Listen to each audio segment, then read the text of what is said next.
사랑하는 성도 여러분, 우리가 살아가면서 우리 인생이 이 살아가는 인생의 삶이 참 녹록지 않고 참 힘겹습니다.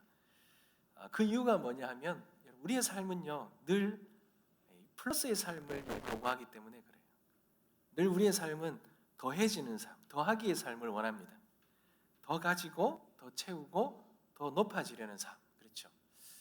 여러분 요즘에 이 뉴스를 보면 가장 이슈가 되는 게 이 주식이라고요. 오늘 또 올랐다 그럽니다. 주식이 이게 뭐 언제까지 오르는지. 그런데 이 주식이 오르니까요 붉은색으로 탁 표시가 되더라고요. 뜨겁다는 거죠. 장이 뜨겁다. 그런데 마이너스가 되면 내려가면요 파란색으로 내려오더라고요. 그러니 차가운 거죠. 우리는 다들 이 플러스의 삶을 살고 싶어 합니다. 늘 채워지고, 늘 풍요로워지고, 늘 더해지는 삶, 그런 삶을 살아가고 싶어 한다는 거예요. 그런데 여러분, 우리의 삶을 가만히 보면 무언가 열심히 해서 더해지는 삶을 살고 싶은데 결과는 자꾸만 이 빼기죠. 마이너스의 삶이 우리의 삶 속에 늘 있다라는 거예요. 플러스의 인생을 살아가고 싶지만 현실은 마이너스의 삶이 많다라는 겁니다. 여러분 실제로 우리의 신앙인의 삶도 동일합니다. 여러분 우리 신앙은 늘 언제나 잘 되고 플러스고 무언가 풍요로운 게 신앙생활이고 믿음이 좋은 걸로 생각을 하는데요. 여러분 그렇게 생각해 보면 우리의 믿음과 삶은요 정말 반대일 때가 너무 많잖아요. 여러분 오늘 우리가 읽었던 이 사사기 본문을 보면 우리가 생각하기에 이 계산할 수 있는 이 연산이죠. 연산으로는 도저히 이해가 안 되는 그러한 이 마이너스 빼기에 놀라운 하나님의 일하심 역사가 오늘 있는 것을 보게 됩니다. 하나님이 이 미디안과의 전쟁에서 한 명이라도 아쉬운 순간인데 하나님이 계속 숫자를 줄여 나가세요. 자꾸 빼앗아 가시고. 여러분 이 말씀을 통해서 우리에게 주시고자 하는 메시지가 무엇인가? 하나님은 왜 이렇게 하나님의 이 백성들의 삶에 이 빼기 마이너스의 삶을 하나님은 그렇게 행하실까? 오늘 본문을 통해서 우리의 삶 속에도 여전히 있는 이 빼기의 삶, 마이너스의 삶, 이 삶을 통해 하나님께서 무엇을 원하시는지, 복음은 우리에게 무엇을 말하는지를 깨닫게 되는 은혜의 시간이 되어지길 간절히 소망합니다. 여러분 하나님은요 우리의 인생에서 무언가 뺄셈을 원하시는 게 있다라는 거예요. 그렇다면 우리의 인생에서 뭘 빼기를 원하실까요?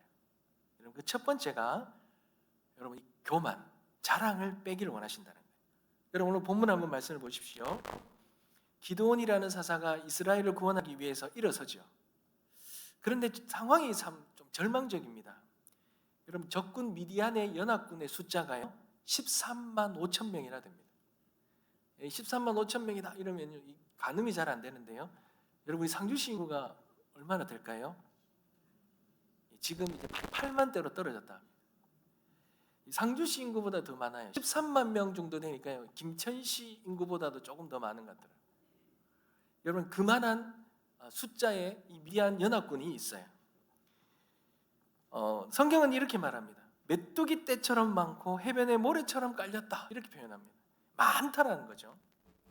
근데 이에 맞서서 기드온이 나팔을 불어 모은 군사는요 3만 2천 명입니다. 계산해 보니까 4대 1입니다. 여러분 이 과거의 이 고대 근동의 옛날의 전쟁은 이 숫자 싸움이거든요. 우리가 6.25 때 저기 압록강과 두만강까지 다 치고 올라갔는데요. 우리가 결국 다시 밀리게 된 이유가 뭐죠? 중공군이 넘어오는데요. 중공군은요 숫자로 밀어붙이는 거예요. 총도 부족했어요. 중공군의 사람들이 총이 다 부족했어요. 그래서 앞에서 총을 쏘다가 죽잖아요. 총에 맞아 죽잖아요. 그럼 뒤에서 오는 사람이 그 총 잡고 쏘고. 아무리 전쟁을 해도요 이 숫자가 안 주는 거예요. 여러분 제가 군대 가서 놀랬던 게 뭐냐면 한 사람 앞에 지급되는 탄이요 한 150발 정도밖에 없더라고요. 탄창 5개가 전부예요. 여러분 그거 총이 넣고요 드르륵 드륵드륵 하면요 끝나버려요. 그 다음에는요 이 보급이 안 되면은 탄이 보급이 안 되면 전쟁을 할 수가 없어요. 그러니까 이 수많은 사람들이 밀려오는데 이 숫자로 전쟁은 숫자 싸움이잖아요. 그런데 너무나도 이 숫자로는 어떤 싸움이 안 돼요. 게임이 안 되는 거죠. 여러분 그렇다면 이때의 기도원이 하나님께 어떤 걸 무엇을 놓고 기도하겠습니까? 주님, 그래도 전쟁을 해보려면 숫자는 맞춰야 되니까 우리가 32,000명 정도 되면은 10만 명만 더 보내주십시오. 아니면 천군 천사를 보내주십시오. 이 숫자로는 안 되지 않습니까? 이렇게 구해야 되지 않겠습니까? 그런데 오히려 하나님은요 그런 이 기도원에게 귀를 의심케 할 만한 그런 놀라운 일을 말씀을 하십니다. 여러분 2절 한번 보십시오. 여호와께서 기드온에게 이르시되 너를 따르는 백성이 뭐라고요? 너무 많다 그러죠. 너를 따르는 백성이 너무 많아서 그들의 손에 미디안 사람을 넘겨주지 아니하겠다 이거죠. 여러분 이 말이 됩니까? 지금 숫자가 모자라서 죽을 지경인데 하나님은 너무 많다 그래요. 여러분 여기에서 우리의 생각과 완전히 다른 하나님의 이 영적인 이 원리를 우리가 잘 발견해야 됩니다.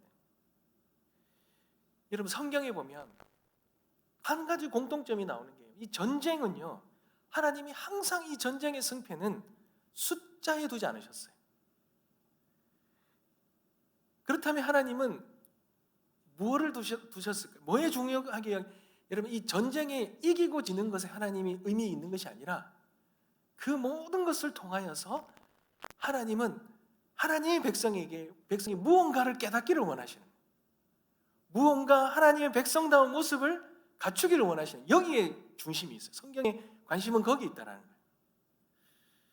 그렇다면 하나님은 왜 이렇게 이 이스라엘 백성 숫자가 너무 많다라고 이렇게 말씀하셨을까요?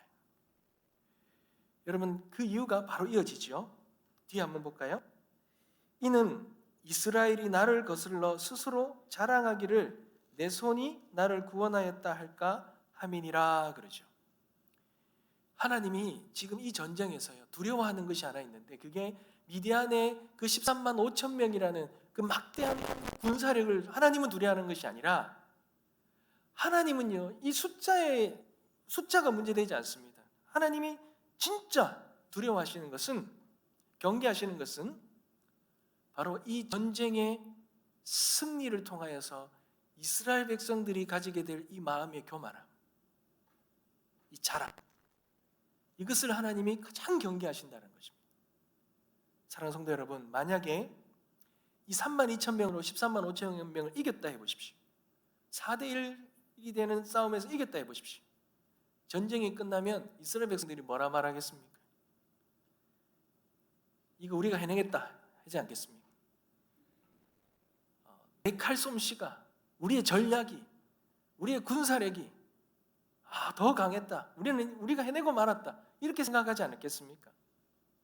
그리고 그들의 이 승리의 가슴에는요, 다 승리의 훈장을 달고 내가 해냈다. 내가 뭘 이루고야 말았다. 이렇게 생각하지 않겠습니까? 거기에는 하나님이 없는 거예요. 하나님을 있는 거예요. 하나님은 그 모습을 이스라엘 백성들에게서 그렇게 그들이 자부하고 그들이 자만할 것을 보지를 못하시는 거예요. 여러분, 아무리 이 전쟁에 승리해도요, 이스라엘 백성들 안에 이 교만과 자랑이 있다면 그들의 패망은 시간 문제라는 거예요. 사랑하는 성도 여러분, 하나님은 이 승리 이후에 이스라엘 백성들이 마음속에 가지게 될 이 교만과 이 자랑이 너무나 두려웠어요. 그래서 그들의 이 교만의 싹을 잘라버리시기 위해서 하나님은 거룩한 뺄셈을 하시는 거예요. 그들의 이 숫자를 의지할 수 없는, 도저히 자신들의 힘으로는 의지할 수 없을 만큼 하나님께서 빼버리신다는 겁니다. 사랑하는 성도 여러분, 이 C.S. 루이스가요, 이 교만을요, 영적인 암이다 이렇게 표현했어요. 왜 그러냐면요, 이 교만이라는 병이 참 이상한데요. 내가 걸리면 기분이 참 좋습니다. 근데 내 주변 사람들이 걸리면요, 그 꼴을 못 봅니다. 그리고 내가 이 병에 걸리면요, 나는 좋은데요, 주변 사람들과 하나님을 고통스럽게 만들고 힘들게 하는 병이 바로 이 교만이라는 병입니다. 여러분, 술 취한 사람은요, 자기가 술 취한 거 알아요. 화난 사람도요, 자기가 화난 거 알아요. 아, 내가 화내서 미안하다 막 이래요. 근데 여러분, 교만한 사람이 나 교만하다 하는 걸 본 적 있습니다. 교만한 거는요, 영적으로 모든 감각들을 다 망가뜨려요. 영적인 암이라는 거예요. 여러분, 공산당에서요, 제거 1순위가 누군지 아세요? 제거 1순위가 바로 2인자입니다. 근데 2인자를 죽일 때 뭐라 죽입니까? 이번에도 중국의 제2인자가 쫓겨났어요. 시진핑이가 쫓겨냈더라고요. 왠지 알아요? 자신의 권위에 도전했다. 교만하고 뭔가 위협되고 교만하다 이러면 탁 제거해버리죠. 여러분, 사람은요, 늘 자신이 겸손하다 착각합니다. 그러면서 어떻게 생각하냐면 나는 저 사람보다 낫다는, 나는 저 사람보다 죄짓지 않다는, 그렇게 생각한다는 거예요. 그런데 내가 교만하지 모르니, 통증이 없으니 회개할 기회조차 얻지 못한다는 것입니다. 사랑하는 성도 여러분, 그러면요, 교만은요, 그런 교만한 자들에게는 영적인 은혜가 전혀 흐르지 않습니다. 여러분, 왜 그랬습니까? 은혜는 하나님께서 높은 곳에서 낮은 곳으로 흘려보내주시는데 너무 높아 있으니 은혜가 흐를 수가 없는 거예요. 사랑하는 성도 여러분, 그러니 교만의 유일한 치료제는 낮추는 것밖에 없잖아요. 낮아지게 하는 것밖에 없잖아요. 이 낮아지게 하는 거는요, 하나님께서 그들의 인생 속에 이 뺄셈을 주신다는 겁니다. 사랑하는 성도 여러분, 최근에 우리의 삶 속에 무언가 빠져나가는 게 있습니까? 막혀있는 게 있습니까? 떠나가는 게 있습니까? 잃어버리는 게 있고 무너지는 게 있습니까? 여러분, 그거 우리가 망하는 게 아니고 하나님이 우리를 망가뜨리는 게 아니라 하나님께서 우리의 삶에 이 무언가 우리가 알지 못하지만 높아져 있는 이 교만, 이 자랑, 우리가 하나님보다 더 의지하고 더 높아지려고 했던 그 교만의 이 모습들을 하나님께서 빼앗는 것, 낮추시는 그러한 은혜의 과정임을 믿음으로 바라보시기를 바랍니다. 사랑하는 성도 여러분, 사도 바울은 어떻습니까? 고린도후서 1장 9절에 보면 우리는 우리 자신이 사형 선고를 받은 줄 알았으니 이는 우리로 자기를 의지하지 말고 오직 죽은 자를 다시 살리는 하나님만 의지하게 하심이라 그러죠. 바울은요, 자기가 겪는 모든 이 마이너스의 삶, 고난의 삶, 여러분, 사도 바울은 다 잃었잖아요.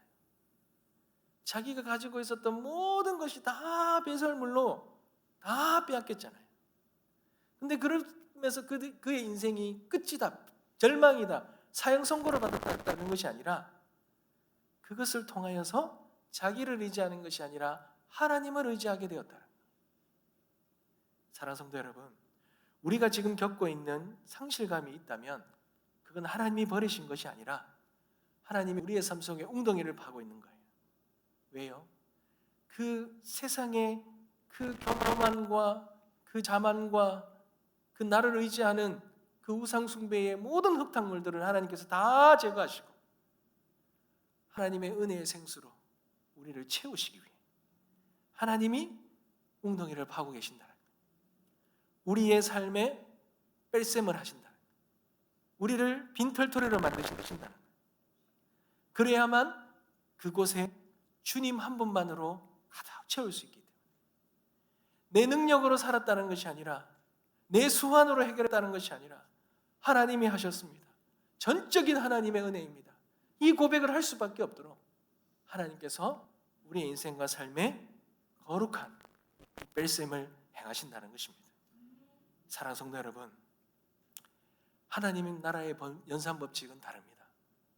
이 세상은 많은 것들을 썼고 플러스 해야지만 복을 받았다 하지만, 그러나 하나님의 나라는 내 것이 다 잃어버릴 때에 더 큰 하나님의 은혜로 채워진다는 것, 여러분 믿음으로 바라보시고 우리의 삶의 이 뺄셈이 하나님의 거룩한 덧셈이 되는 은혜를 누리시길 간절히 소망합니다.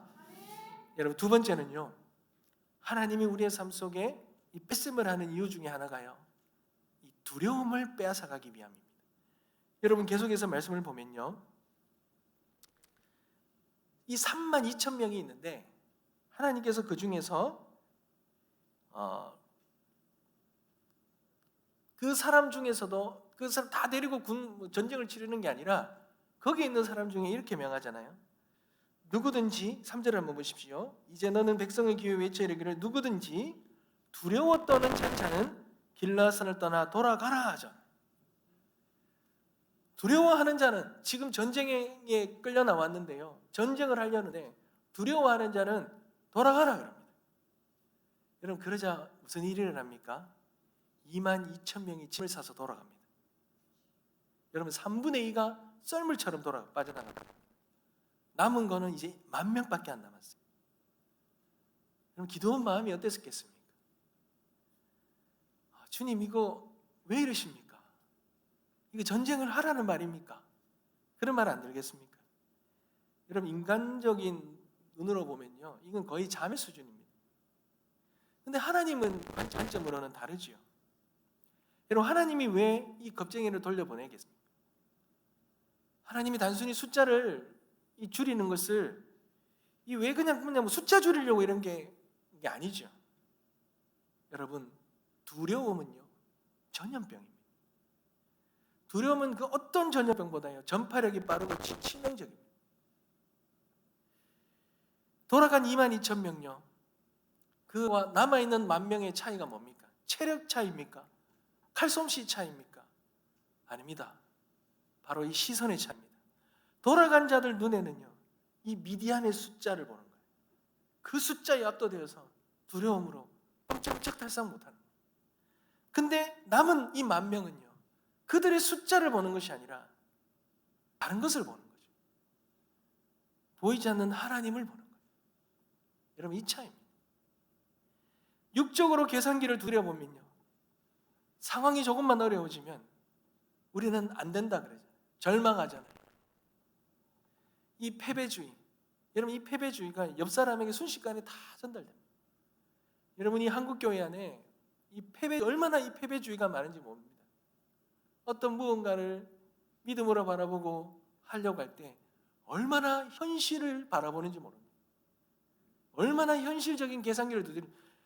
여러분, 제가 최근에 보고 깜짝 놀란 게, 얼마 전까지만 해도 국민연금 들지 마라 그러잖아요. 왜 그러냐면 국민연금 곧 고갈된다. 그래서 요즘 젊은 사람들 국민연금 안 들어요. 안 들거든요. 근데 재작년하고 작년에요, 2년 동안 국민연금이 우리나라가 한 1,000조 정도 있어요. 근데 이게 이제 고갈되는 시점이 한 30년 후다 이렇게 나오더라고요. 근데 재작년하고 작년에 이것을 투자를 이렇게 하더라고요. 그래서 얼마를 벌었냐면 2년 전에는 190조를 벌었고요, 작년에는 240조를 벌었어요. 그래서 이 국민연금이 고갈되는 시점이 30몇 년이 더 뒤로 연장돼서 2090 몇 년도에 고갈되는 걸로 나와 있습니다. 여러분, 그것 때문에 안 넣으신 분 있으시면 여러분, 요즘에 얼마나 많이 계산합니까? 얼마나 많이 계산하고 눈앞에 보이는 것들을 다 계산해서 답이 없으니 그 길을 안 가려 하죠. 뭔가 하려고 하지 않습니다. 그렇게 하는 사람들은 오히려 더 생각이 없는 사람을 치부해버리죠. 그런데 여러분, 그런 가운데서 혹시 우리는 이 영적인 야성을 다 잃어버리는 거 아닌가? 여러분, 상황이 절망적이니 하나님이 계셔서 하나님이 계시니 능치 못함이 없다라는 믿음을 다 잃어버린 거예요. 우리의 이성과 사고와 계산대로 이것이 이루어진다면 하나님이 왜 계십니까? 우리가 할 수 없고 예상할 수 없는 일을 능히 하시는 그 일들이 일어나니 하나님이 계시는 건 아닙니까? 여러분, 하나님은 오합지졸의 군중을 원하는 게 아니에요. 거룩한 야성을 지닌 믿음의 군대를 하나님 원하시고 만드시고 계시는 겁니다. 사랑하는 성도 여러분, 하나님의 숫자의 많음보다 믿음의 순도를 중요하게 여기십니다. 여러분, 맑은 물 한 컵이 있는데요, 이 맑은 물 한 컵에 잉크를 한 방울 탁 떨어뜨려 보십시오. 순식간에 검게 변합니다. 3만 명의 군대가 있어도요, 그 안에 우리는 죽었다, 우리는 게임이 안 된다, 우리는 이제 죽는 건 시간 문제다, 이렇게 이 두려움에 빠져서 불신앙의 잉크가 있다면, 퍼진다면 그 군대는 싸우기도 전에 다 자멸해버립니다. 그런데 여러분, 금을 재련하는 과정을 한번 보십시오. 하나님은 지금 기드온의 군대를 용광로에 넣으시는 거예요. 그래서 두려움이라는 불순물을 다 제거하시는 거예요. 여러분, 우리 인생이 뜨겁고 고통스럽잖아요. 그럴 때 우리 인생이 하나님 우리 버리시는 것이 아니라 그 뜨겁고 고통스러운 순간 속에서 우리가 하나님에 대한 믿음의 100%, 순도 100%의 믿음, 이 믿음을 하나님이 견고하게 세우시는 과정이라는 거예요. 정금 같은 용사로 빚으시는 그런 과정이라는 걸 우리가 믿음으로 바라봐야 될 줄 믿습니다. 민수기 13장에도 보면 가나안 정탐꾼 사건을 한번 보십시오. 12명 중에 10명이 우리는 메뚜기와 같다며 두려워했지 않습니까? 그 결과가 어떻습니까? 그 부정적인 보고를 듣고요, 온 이스라엘 회중이 밤새 통곡했다 그래요. 그러니 그들이 출애굽 1세대들은 광야에서 다 죽었죠. 오로지 2명, 여호수아와 갈렙만. 1세대들은 여호수아와 갈렙만이 들어가잖아요. 여러분, 옷을 찢으며 그들은 외쳤어요. 그들은 우리의 먹이다, 밥이다. 여호와가 우리와 함께 하신다. 사랑하는 성도 여러분, 하나님이 오늘날 우리에게 찾으시는 사람은 그 상황을 분석하는 10명의 정탐꾼이 아니라 믿음을 선포하는, 하나님의 약속을 붙들고 믿음으로 선포하는 여호수아와 갈렙과도 같은 두려움을 떨쳐내는, 그리고 그 자리를 지키며 하나님의 신실하심을 믿고 믿음의 여정을 걸어가는 기드온의 남은 자들, 그 자들을 하나님이 원하신다. 그 믿음의 자들이 저와 여러분이 되시길 주님의 이름으로 축복합니다. 사랑하는 성도 여러분, 혹시나 내 안에 두려움이 있습니까? 내 마음속에 이게 될까? 하나님이 오셔도 못 고칠 거야, 이렇게 생각하는 내 안에 불신앙이 있습니까? 여러분, 그런 불신앙 우리의 심령 속에서 떠나가기를 원합니다.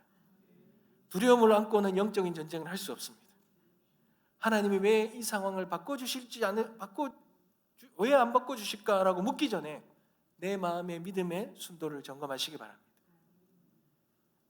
하나님은 오늘 우리에게 물으실 것입니다. 너는 상황을 보고 떠느냐? 아니면 나를 믿고 서 있느냐? 주님을 믿고 서 있는 이 믿음의 소수, 이 기적을 일으키는 믿음의 소수가 다 되어주시길 주님의 이름으로 축복합니다. 여러분, 마지막으로 한 가지 더 하나님께서 놀라운 일들을 행하시는데요, 여러분, 이 10,000명이 남았잖아요. 10,000명으로 싸워도 13.5대 1이잖아요. 근데 하나님께서 또 뭐라 말씀하시냐면 이 숫자도 많다. 그리고는 그들을 물가로 데려갑니다. 그리고 여기서 유명한 이 물 마시는 테스트를 하죠. 무릎을 꿇고 벌컥벌컥 마신 9,700명을 집으로 보내버립니다. 손으로 물을 움켜 입에 대고, 여기서 표현을 이렇게 합니다. 개처럼 핥아먹은 이 400명만 남게 만들죠. 여러분, 그래서 우리가 많이 이 부분을 놓고 해석을 할 때 많이 오해를 많이 합니다. 어떻게 오해합니까? 그렇게 하죠. 이 300명은 물을 마시면서도 사방을 경계했으니 준비된 정예의 특공대다. 군인다웠다. 나머지들은 다 군인답지 못했다. 그래서 깨어있는 이 300용사, 이 300용사로 전쟁을 한다, 이렇게 생각하죠.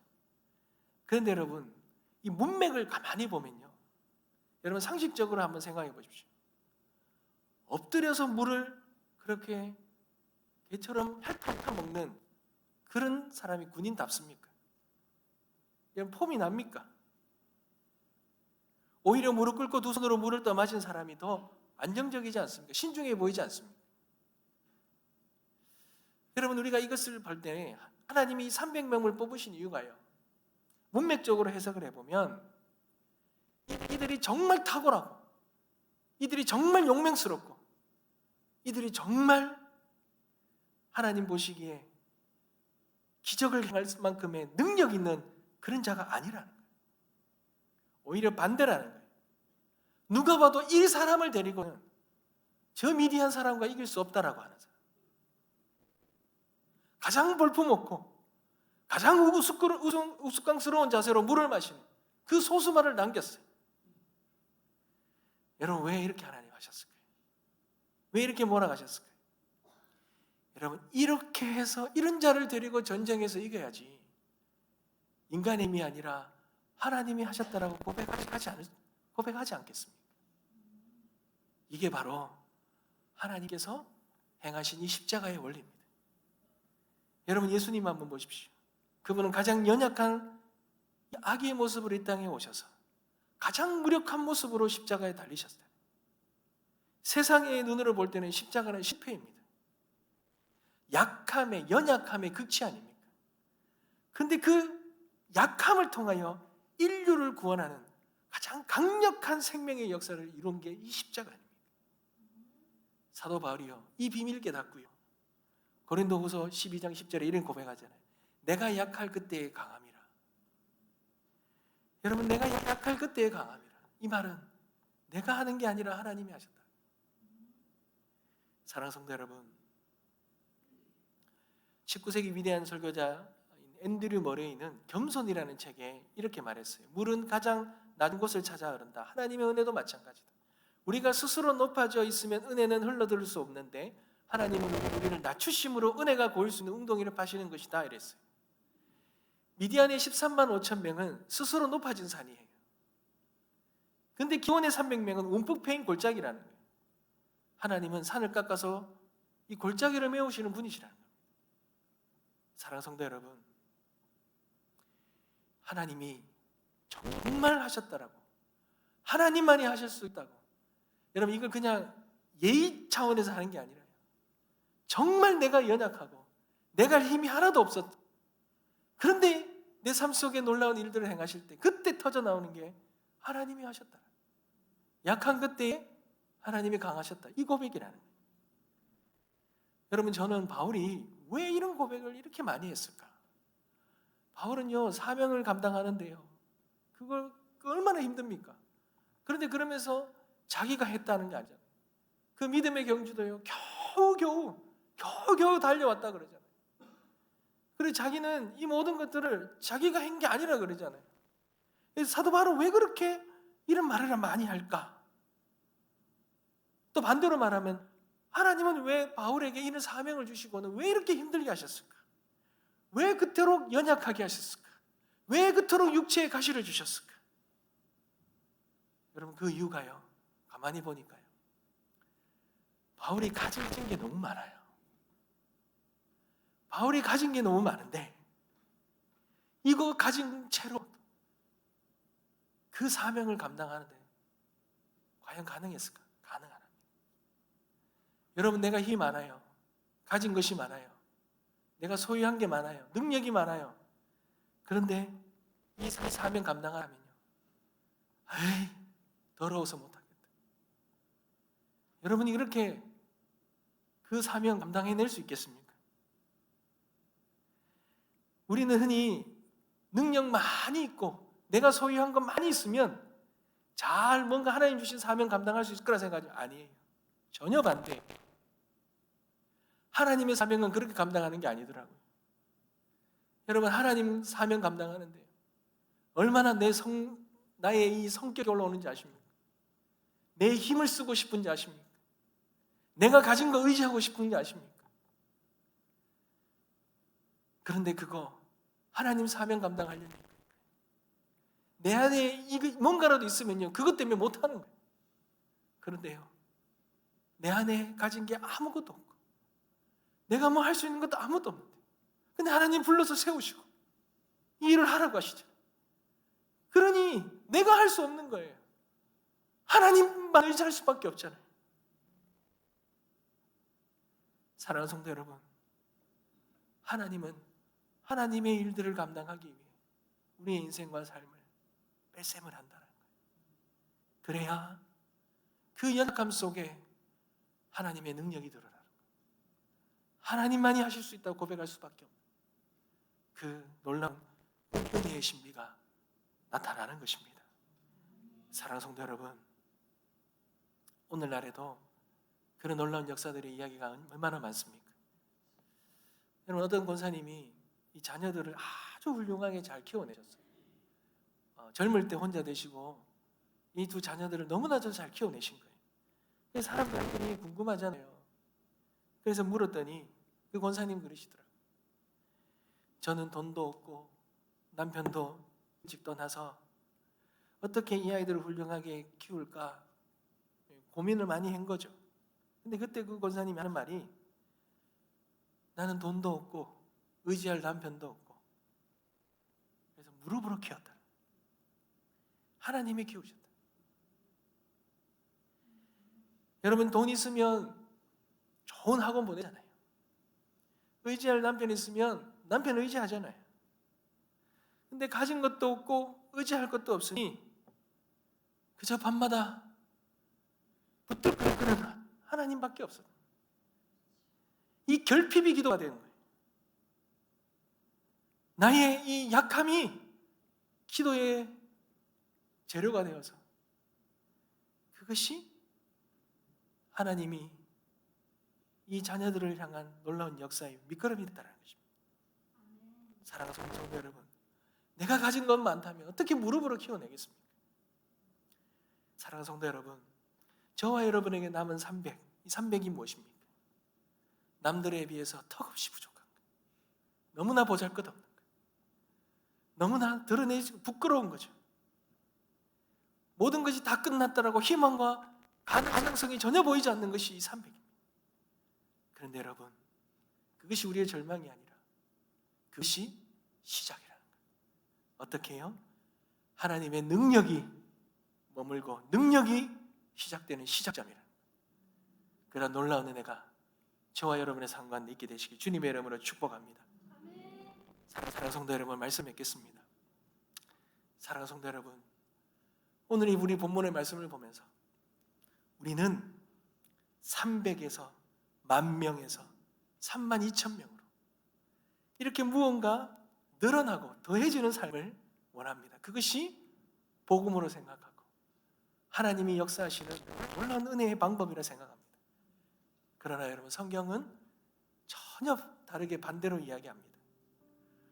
오히려 다 실패처럼, 정말 모든 것이 다 끝나는 것처럼 그렇게 줄어드는데, 오히려 하나님은 이 이스라엘 백성들에게 승리라는 놀라운 은혜를 주시기 위한 그들을 준비하는 과정이라 말하고 있습니다.